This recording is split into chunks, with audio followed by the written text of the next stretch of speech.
Welcome back to the Deep Dive.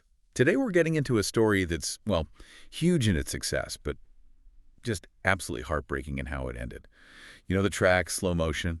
Massive #1 hit, huge for Juvenile. Oh yeah, iconic track. Absolutely. Ah. But the really messed up part, its co-creator, the really raw talent, James Soulja Slim Tap, he never saw that success. He was murdered in 2003. And the case, still unsolved, over 20 years later. It's chilling. So that's our mission for this deep dive. We're going way beyond just the headlines. We're going to try and unpack, the street violence, the whole complex hip-hop world, and the system failures, the criminal justice system stuff that just left his case open. Right. We've got sources, and we're going to dig in to figure out not just what happened, but maybe why it still feels so important today. And Soulja Slim's story, it's more than just one tragedy, sadly. It really becomes a kind of case study. You see how things like street cred, which was, everything to his music, and then witness intimidation, which is huge in these situations, plus the record label dynamics, how they all just crash together. A perfect storm, almost. Exactly. It really exposes these deeper flaws in how justice works or doesn't work in some communities. We have to look bigger than just the one event. Okay, that makes sense. A crucial framework. Yeah. So to get into those factors, let's start with the man himself, who was Soulja Slim. James Adairell Tapp Jr., born 1977, right here in New Orleans. Grew up in the Magnolia Projects, which, that place was notorious. Yeah. Poverty, violence. It really shaped a lot of things back then. Absolutely. And that early life directly fed his music. He dropped out of high school, Cohen Senior High, 11th grade, got involved in dealing, developed addictions, heroin, cocaine. And this wasn't just like a backstory. It was in the music. That raw, authentic style came from living it. You hear the struggle, the reality. And his music career, it took off pretty fast in some ways. Started as Magnolia Slim back in '94, right? Put out a cassette, Soulja for Life. Early days. Then by '98, he signed with Master P's No Limit Records. Big deal at the time. His first album, Give It To and Raw, hits number 13 on the Billboard 200. That's impressive. It was. And the lyrics just unflinching. Violence, drugs, survival. All drawn from his life, right? He had survived shootings, did time for armed robbery. Yeah, 4 years. It sounds like that authenticity, it was powerful, but maybe dangerous too, like a double-edged sword, as they say. Was there a sense he knew how risky that was? That's a really good question. It definitely put him in a tough spot. For artists like him, that street cred is the appeal, but it carries, real danger. Then in 2002, he goes independent, leaves No Limit apparently over money disputes, and starts his own label, Cutthroat Committee. Right, Cutthroat Committee. So that's artistic freedom, sure, but maybe it also means less insulation, less protection from whatever dangers were out there. It highlights that whole tension, art versus the business versus the street. Which brings us right to that night. November 26, 2003. Thanksgiving Eve, Soulja Slim was shot, killed, right there in front of the duplex he bought for his mother. Lafayette Street, Gentilly neighborhood in New Orleans. And the details are just awful. 4 shots, 3 to the face, 1 to the chest. Witnesses saw someone in dark clothes just run off. Just horrific timing, horrific violence. And the way it happened, people called it execution style. That's important. What does that signify usually? It means it looked deliberate, professional, close range, clear intent to kill, not random. It strongly suggested a planned hit. And his car, that customized silver Escalade with the Cutthroat logo on it, made him really easy to spot, easy to follow. Yeah, a moving target, almost literally. Pretty much. Suggests they knew his movements. The police, Sergeant Paul Ricardo, they said right away they knew Slim was the target. But the motive, totally unclear at first.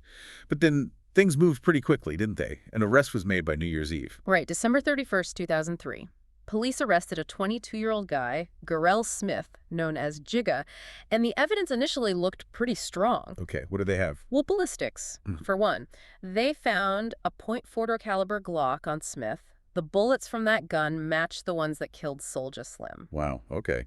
That sounds pretty direct. It does. And get this, the gun was stolen from a police officer's home, and the serial number was scratched off. Whoa, okay, that screams premeditation. Exactly. Police reports allege Smith was paid $10,000 for the hit, a contract killing. $10,000. And this guy, Smith, his record is something else, isn't it? It's deeply disturbing. Between 1998 and when he died himself in 2011, Smith was arrested multiple times for murder. Multiple times? Yes. Allegedly involved in killing Soulja Slim, Spencer Funk Smith Jr., Mandel Duplessis, Terry Brock.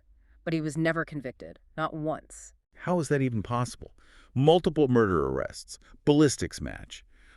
How does someone just walk away? And that's where you see the system breaking down. A failure of prosecution, as they call it. The charges against Smith for Soulja Slim's murder dropped. Why? Insufficient eyewitness testimony.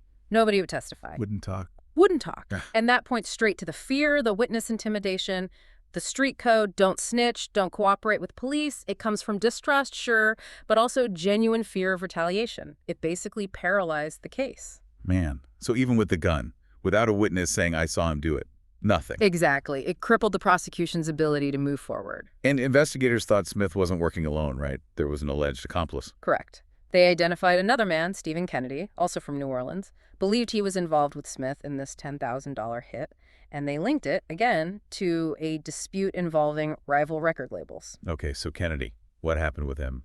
Well, this is where it gets even darker, if that's possible. Kennedy himself was killed, December 2005 in Houston, Texas. Killed? By who? By a man named Jerome Hampton. And the police theory, retaliation, revenge for Soulja Slim's murder. So Kennedy being killed in retaliation suggests he was involved in Slim's death. It strongly implies that, yes, it adds weight to the police theory about his involvement, but it also shows this wasn't just contained to New Orleans. The violence, the revenge, it spread. What does that tell you about the reach of whoever was behind this? Right. It hints at something bigger, maybe more organized, extending beyond just local beef. Wow. Okay. So let's dig into these motives. The police kept saying record industry, rival label. That points back to No Limit, right? And his leaving. It does. That's the connection police focused on. His split from No Limit wasn't smooth. He criticized their money practices publicly in that last Murder Dog interview. Yeah. So naturally you get the Master P theory. Yeah, that one comes up a lot. It does because, the messy split, the public criticism, the high stakes in the music biz. It makes sense why people would speculate. Some of Slim's own family members apparently pointed fingers that way too. But those closest to the situation, like Soulja Slim's son, they mostly dismissed it later on. They acknowledged things were tense. Yeah, the relationship was strained. But they didn't seem to believe it escalated to ordering a murder. So if not that, then what? Well, this is where the story takes another really complex turn. The Robert Lee Page Jr. connection. Okay, what's that? Police, after Soulja Slim died, got information, they said from a credible witness, linking Soulja Slim himself to another murder. Wait, linking Soulja Slim to a murder? Yes. The murder of Robert Lee Page Jr. back in September 2003, just a couple of months before Slim was killed. Page was shot, weighted down with cinder blocks, and found in a lagoon in City Park. Oh my God. And this witness gave police details that apparently only the investigators knew. Substantiated information that, through our investigation, only we had, as they put it. It made the claim seem very credible. So the police believe Soulja Slim might have been involved in killing Page. It seems they took it very seriously. And this is critical because it offers a completely different motive for Slim's own murder. Not industry beef, but personal revenge. Retaliation. Someone getting back at Slim for Page's death. Exactly. That became a very strong theory. There were rumors, stuff on social media, people claiming Slim even referenced it in a song, If It's Beef, describing details about Page's killing that matched how he was found. Wow. And there were these unverified claims that police were actually building a case against Slim for Page's murder and would have charged him if he hadn't been killed first. That's incredibly dark. It is. And this theory, it resonated because it suggested a motive powerful enough for a professional hit. Maybe someone connected to Page, someone with resources, ordered Slim's murder as payback. It felt, to some, more plausible than just a label dispute. Okay, so we have the label theory, the retaliation theory. Any others? Well, you always have the possibility of just general street conflicts. He came from that world. He was still connected. Envy over his success could be a factor, too. Success breeds jealousy, especially when you stay tied to your roots. Right. His stepfather even mentioned that, suggesting his ties to the criminal lifestyle, despite his music career, might have put him in harm's way. So many possibilities, but ultimately no justice. Which brings us back to the system failures. Right. And the witness intimidation is just huge here. The fear, that street code, and honestly, witness protection programs that often aren't enough, it just creates this wall of silence. Criminals know people are too scared to talk. And you mentioned something specific to New Orleans, the 60-day law. Yes, that was a big factor. Okay. Basically, prosecutors had only 60 days from arrest to bring a case to trial. If they couldn't, the charges could get dismissed. 60 days. That's incredibly fast, especially for a complex murder case where witnesses won't talk. Exactly. It put immense pressure on prosecutors. They often had physical evidence, like the gun in Smith's case, but without a witness willing to testify quickly, they couldn't meet the deadline, so charges get dropped. It's a system almost designed to fail in high-fear environments. Just a perfect storm, like you said. Yeah. Fear, tight deadlines. And add to that, the NOPD itself had credibility issues. Corruption, misconduct, that erodes trust. If people don't trust the police, why cooperate? Even when someone beloved like Soulja Slim is the victim, it's a vicious cycle. It's just devastating. And the irony, the absolute tragic irony is what happened after his death. Slow motion. Yeah. It goes to #1 on the Billboard Hot 100 after he's gone. Makes him only the 6th artist ever to have a posthumous #1. He never saw his biggest hit. Just incredibly sad timing, a breakthrough he couldn't experience. But his legacy, his status in hip-hop, it's undeniable. Oh, absolutely. He's iconic. You hear tributes from huge artists, Lil Wayne, Jay-Z. Jay-Z even rapped, "I'm the ghost of him." There's this deep respect for artists who stay authentic, who keep it real, stay connected to where they came from, even with success. Soulja Slim embodied that for many. And his death, it really puts a spotlight on that tension in New Orleans hip-hop as it was blowing up nationally. That push and pull between being real and staying safe. It's a cautionary tale, maybe. It is, but also, for some, a testament to that authenticity, despite the risks. So here we are, 21 years on, still officially unsolved.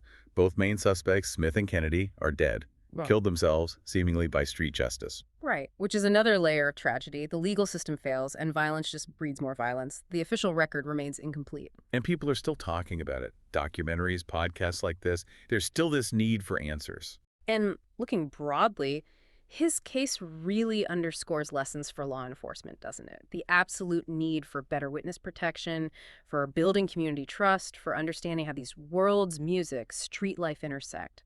When the formal justice system fails like this, the costs are enormous. Soulja Slim's case is just such a stark example. Yeah. This whole deep dive, it really makes you stop and think, doesn't it? Yeah. About what authenticity costs, what success costs in certain environments. It's a heavy reminder that the biggest stories aren't always just the music. They're about the lives behind it and the systems or lack of systems surrounding them.